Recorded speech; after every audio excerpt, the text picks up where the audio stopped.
Anda masih bersama kami untuk membahas terkait dengan evaluasi atau kita masih akan terus membahas terkait dengan pelaksanaan pemilihan umum wali kota 2018.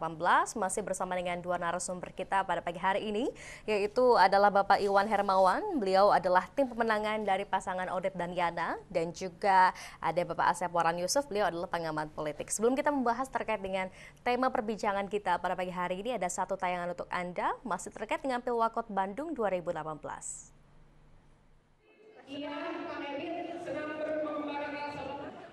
Hasil quick count lembaga survei Polsite, pasangan calon nomor urut 3 Oded Yana unggul jauh dari dua paslon lainnya dengan meraih suara sebesar 51,2%.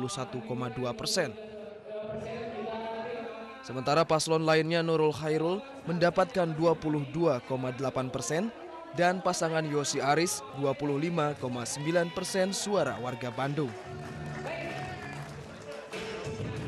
Dengan keunggulan tersebut, Oded merasa bersyukur dan langsung berpidato di depan para pendukungnya.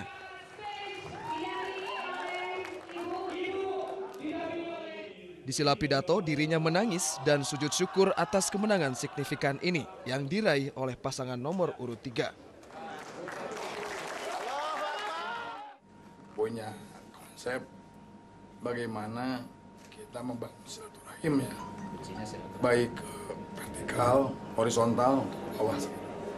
Seluruh masyarakat diajak komunikasi silaturahim untuk bersama-sama membangun Bandung. Itu aja yang intinya. Oded juga berterima kasih kepada para komunitas yang mendukungnya menjadi wali kota Bandung hingga memperoleh suara terbanyak dalam kontestasi Pilwalkot 2018. Dari Bandung, Ervan David, iNews melaporkan. Jika kita lihat dari tayangan tadi luar biasa ya, Pak Iwan dan juga tentunya dari teman-teman tim pemenangan begitu mengucapkan syukur yang luar biasa. Kalau kita melihat dari hasil perhitungan kemarin yang memang dikatakan nomor 3 ini cukup unggul begitu. Pada saat itu seperti apa tanggapan Kang Oded dan juga Kang Yana? Ya, pasti mereka terharu ya, yang sudah menjalani berhari-hari dan kemudian berada pada titik akhir perhitungan. Bahkan pada waktu pengumuman itu suara Maulid itu habis. Nggak bisa bicara sebetulnya. Speechless. Bukan hanya speechless, suaranya hilang. Mungkin banyak suara di TPS jadi suaranya hilang. Ya, alhamdulillah sudah kita tuntaskan, walaupun tadi proses selanjutnya adalah mengawal di TPS, mengawal di PPK gitu ya, sampai penghitungan nanti di pleno di kota. Kita masih terus berusaha dan mudah-mudahan hasil akhirnya adalah seperti yang terlihat di quick count yang kita lihat. Gitu. Tapi apakah memang sudah ada feeling begitu bahwa akan memenangkan Pilwakot kali ini atau seperti apa sih? Terus terang, ya. Kami siapkan jauh-jauh hari, karena Mang Oded ini calon terutama dari PKS yang kira-kira sudah fix gitu ya. Kami siapkan bahkan branding logo sejak awal, sebelum ada sosok pasangan calon ketika masih seleksi, kita siapkan dengan, nah itu yang menariknya adalah sekarang kita punya logo lingkaran cinta itu sejak awal, yang itu yang kita perkenalkan, yang kemudian itu mempermudah masyarakat mengenal pasangan calon kita. Jadi personal brandingnya sudah kita bangun dari asal. Itu dia, berarti dari tim pemenangan betul-betul fokus dan detail sekali begitu ya untuk memikirkan sampai ke personal branding dari masing-masing paslon. Pak Asep menilai seperti apa? Saya melihat PKS itu hadegawe istilahnya orang Sunda itu. Bagus dalam konteks dia bekerja. Karena kita buktikan 2008, 2013 itu kerja partai luar biasa. Satu di antaranya adalah karena di PKS itu suatu yang hemat saya agak langka di partai yang lain, kader yang lain, yaitu bahwa kalau kita berjuang, berjihad itu bukan semata-mata karena dia ingin cari memimpin, tapi ini jihad itu karena ingin mengabdikan diri pada mengabdikan diri pada sebuah partai yang akan memberikan kemaslahatan bagi umat yang lain, bagi umat keseluruhannya. Nah, doktrin ini hemat saya atau apa ya? Komitmen ini hemat saya sangat kuat di PKS, sehingga relawan-relawan itu memang mau bekerja untuk sepenuhnya, gitu ya. Tolong koreksi ya Pak Iwan, karena dia orang PKS betul, tapi saya pahami seperti itu.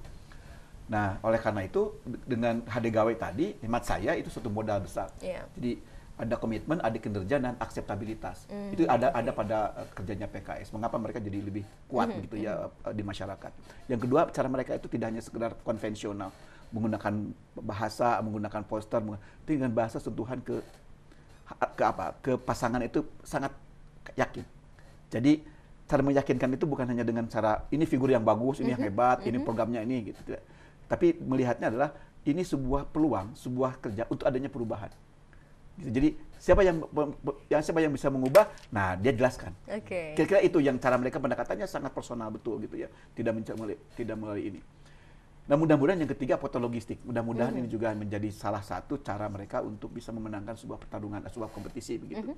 Karena juga mungkin Pak Iwan juga sadar lah, dengan itu bukan biayanya mahal. 130 hari itu pasti akan memakan waktu yang biaya yang cukup besar, energi yang sangat banyak, gitu. Kelelahan, kecapaian itu sangat luar biasa begitu. Jadi logistik semangat itulah mungkin menjadikan dia jadi pemenang gitu. Mungkin juga partai lain gitu, seperti itu di pasangan yang lain. Tapi saya melihat, saya bekerja banyak lah dengan berbagai rasa penelitian gitu ya. Nah, pemenangan di pasangan ODT, hemat saya kurang lebih itu faktor penyebabnya. Mungkin ini juga bisa menjadi pelajaran penting juga untuk nantinya yang akan mengikuti Pilwakot selanjutnya, karena PKS itu tadi atau mungkin partai yang bergabung ini cukup memikirkan secara matang, terutama itu tadi ya untuk persiapan bagi masing-masing paslon. Pak Asep, tadi menarik seperti ini. Kalau kita bicara mengenai Pilgub, ada kaitannya dianggap juga menjadi sinyal bagi Pilpres nanti begitu. Nah, kalau untuk Pilwakot ini dengan Pilgub saja, menurut Pak Asep? Kalau Pilgub, saya menduga ya ada 3 faktor mengapa asik demikian signifikan naiknya. Terlepas apakah ini yang survei sebelumnya itu abal-abal gitu ya atau rekayasa, setelah itu. Tapi hemat saya signifikan kenaikannya itu karena 3 faktor. Pertama karena di dalam konteks ini figur atau cara kerja gitu ya, lagi-lagi partai sangat efektif. Jadi figur ini kemudian dicerminkan dalam cara kerja partai. Diturunkan betul, dijalankan betul, difungsikan betul. Lagi-lagi PKS punya modal untuk itu. Yang kedua adalah isunya karena pasangan asik itu hemat saya, tokoh-tokoh banyak secara eksplisit. Dulu bisik-bisik kriteria atau implisit begitu. Nah, belakangan itu mulai eksplisit. Dukung asik gitu. Jadi obatnya udah ada arahan ulama, arahan ustadz, arahan tokoh gitu ya. Saya ikut itu. Yang ketiga isunya yang ke Pilpres gitu. Di Jabar ini kan Prabowo menang. Prabowo Hatta dulu. Nah, artinya Jokowi kalah di Jabar ini. Dan itu suasana itu atau ingatan itu dikembalikan lagi pada pasangan sekarang. Jadi mungkin 3 faktor itu mengapa di Jabar unggul sekali asiknya. Di Kota Bandung agak susah mengikuti cara pandang itu, mengikuti isu itu begitu ya.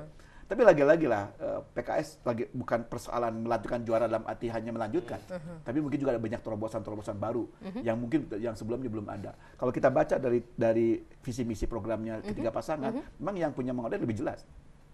Hemat saya gitu ya. Meskipun dari sisi terobosan baru di dalam program itu nomor 1 banyak hal. Karena mungkin timnya pasangan nomor 1 itu banyak hal yang saya survei gitu ya. Nomor 2 pun juga, cuma nomor 2 tuh agak terlalu berkesan di soal APBD saja di kotak-atiknya begitu. Nah, di hemat saya mungkin juga program itu yang membuat pasangan 3 itu lebih unggul, tapi tidak ada kaitannya dengan Pilpres. Jadi bagaimanapun juga tentunya program-program ini harus sangat tepat sasaran kepada masyarakat supaya masyarakat tahu apa sebetulnya program yang nantinya akan dijalankan bagi masing-masing pasangan calon ini. Kita masih akan terus membahas terkait dengan Pilwakot Bandung 2018. Tetaplah bersama kami di iNews Jabar, kami akan segera kembali.